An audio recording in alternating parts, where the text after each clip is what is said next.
May nagustuhan na sa AJ. Si ano? Totoo bang nagustuhan mo si Manroy? Ako muna. Huwag kang bumulong muna. Mamaya pa yun. Hindi naman bumubulong ni D. Hi guys! Kakauwi lang namin from SM City, Baguio. I mean, not totally. Kasi nasa hotel kami. Hindi talaga namin to bahay. And we bought potato corner! So, ang mukbang ay magsisimula. Kaso, dalawa kasi yung amin.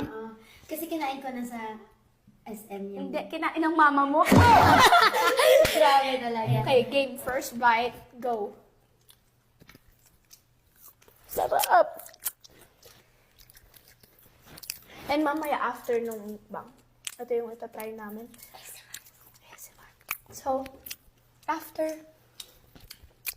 kasi last time yung nag-Hot Wheels kami, trinay namin yung pinaka-sour. Ito daw yung isa din sa pinaka-sour.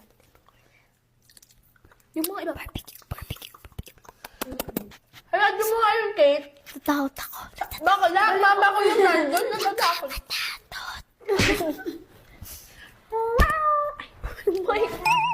May Q&A tayo. Ay, go! Okay. Wait, kada sagot kakain. Pero kahit di ka sumasagot, okay nang kumain. If ever, sa birthday mo, pupunta ka sa ibang bansa, anong bansa pipiliin mo? Switzerland. Bakit? Kasi maganda doon. Tapos, basta maganda. Basta maganda. Basta yung maganda.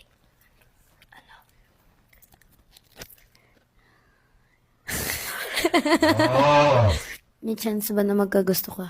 Wala na. Finish na. Ulit. Yes, sa school. Pag sa school, maybe. Anong magiging reaction mo kung pumunta siya dito?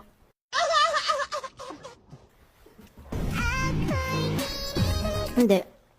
Magiging reaction ko, wala mo, masaya.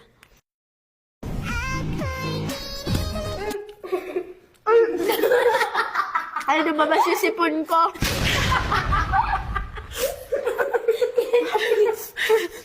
Okay na. More daw kasi nakakahiya sa potato corner ko Diba ang OA niya? SMR nga ni. Asthma. Asma. Ayoko. Sige, basta. Ako na magtatanong muna. Tibig lang ako. Astrid, truth or dare? Totoo bang Totoo bang Ang daming tanong na pwede sa totoo bang? Totoo bang nagustuhan mo si... Hindi, I mean, napugian ka?